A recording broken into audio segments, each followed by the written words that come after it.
nih malam ini. Ya, kick off babak pertama Liga 2 Sriwijaya FC melawan Babel United. Tampil menghadapi Babel United di laga perdana putaran kedua Grup A, pasukan Sriwijaya FC langsung tampil menekan sejak laga dimulai.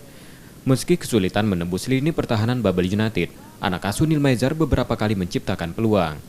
Sayang hingga turun minum kedua tim tetap belum menciptakan gol. Skuad Sriwijaya FC tampil lebih baik di babak kedua. Dedi Hartono mencetak gol Sriwijaya FC lewat penalti menit 26.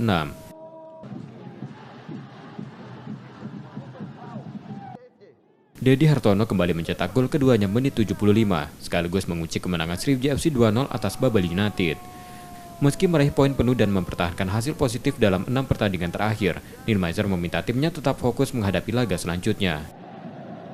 Iya, kita bilang sama seluruh pemain, jika pertandingan itu udah final, apapun cerita, kita bisa menghasilkan hasil pertandingan, sehingga kita lebih nyaman dan aman.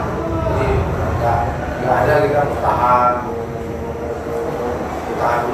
mundur-mundur.